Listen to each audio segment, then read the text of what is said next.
What's good? I just finished watching season 2 of The Rising of the Shield Hero. Now, I was gonna do my review after I was season 1, but then I was watching on Netflix, so I was just like, fuck it. Let me since season 3 is on Netflix, let me finish with it on Netflix, and then I'll do a review of the first two seasons. Now, before I go into this, I didn't. This is one of few. First of all, I'm not an Isekai fan. Like, I wouldn't say I haven't watched many of them. I've watched a few that I was like, I thought they were okay. I'm not the like I would say my taste in anime is kind of basic. I'm gonna hold my hands up. Like I love a good bit of action. I love a good bit of comedy. That kind of mix. I don't mind some deep stuff. Like I can't read or watch Berserk.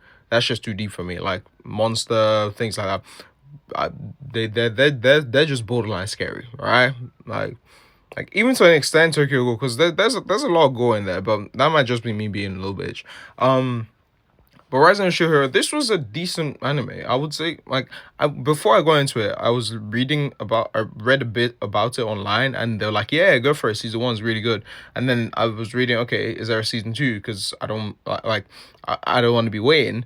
And they were like, yeah, season 2 is trash, bad pacing. Now I haven't read the manga for this, so I plan to read the manga after I watch season 3, which appears to be a stupid idea since a lot of people say, oh, it goes off the manga in season 2. So I feel like if you came from the manga and you were expecting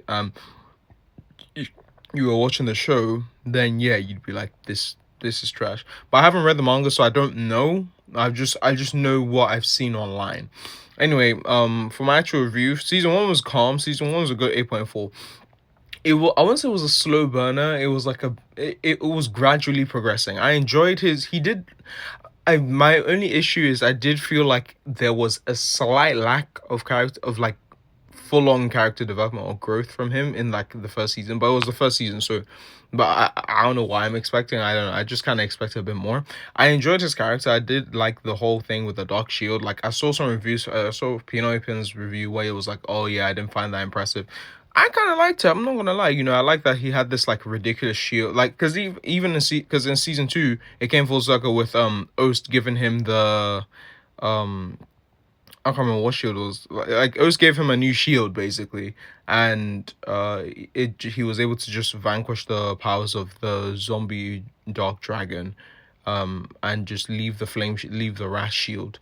I think he probably still has it, but he now knows he doesn't need to rely on it. And I love how it looks. But season 1 was good. I enjoyed like how it came full circle and like they cleared his name, but I respect him because I like how he did things, because in normal and like some older animes, like I know recently it starts to seem like I have like some kind of vendetta against older animes. I do love the older animes for the gems that they are, but I like that like there's a bit more realism. Like his lack of trust and lack of willingness to forgive people, I respect that a lot, because they treated my man dirty. They did my man dirty, took all his money, and the only thing I'm not a fan of was the slave stuff. That's crazy. Like there was a lot that's crazy.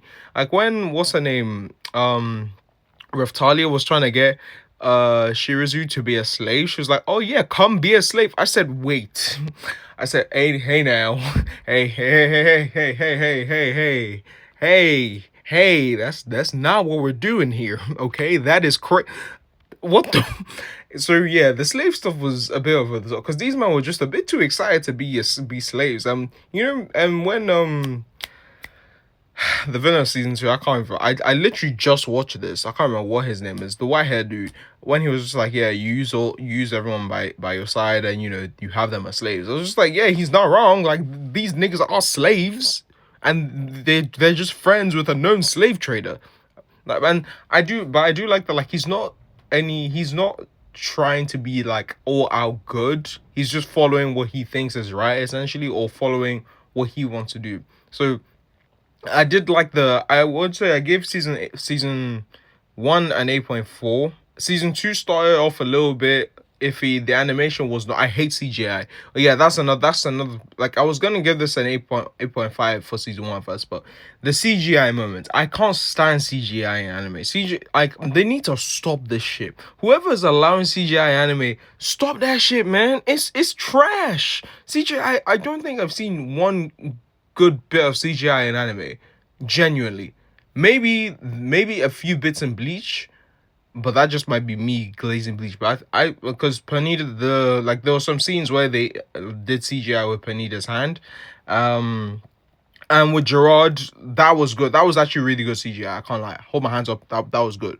But every other CGI I've seen in anime, like there's this anime Failure Frame. My lord, it's terrible. Like I don't know why I kept watching it. The plot isn't even that exciting, but I enjoyed the anime despite how terrible the CGI was. Like the CGI was really bad, and I still enjoyed it. So I don't know. Like I said, I have basic taste, but the CGI in this, like, there was just so many scenes. I was just like, what? Okay, one, we don't even need CGI here. Two, we're just repeating panels because you just showed us these niggas shooting those arrows, and now you're shooting them again. Um, but vibes, I can't stand CGI in anime. That was all like the spiritual is CGI. It had moments. It had moments where it was like really bad, and it also had moments where it just kind of fit in. I was just like, okay, this isn't too bad. Like now, this is just my hate for CGI shining.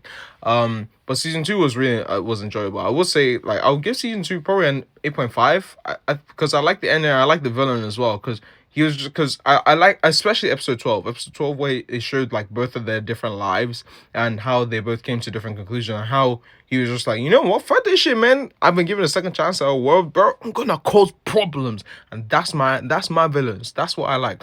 I'm gonna read the manga and see. So I give season two an honest 8.5, season one an 8.4. So I'm trying to see. I'm gonna read the manga because I'm watching the Eminence of Shadow now, season two now. So I might read the manga in between that, and then when I finish with Eminence of Shadow, whilst reading Shield Hero manga, I'll then probably give another review. But overall, all in all, I don't see why there's hate. If it's that, maybe it did a Full Metal Alchemist and just derailed from the manga. But hey, let me know what y'all think.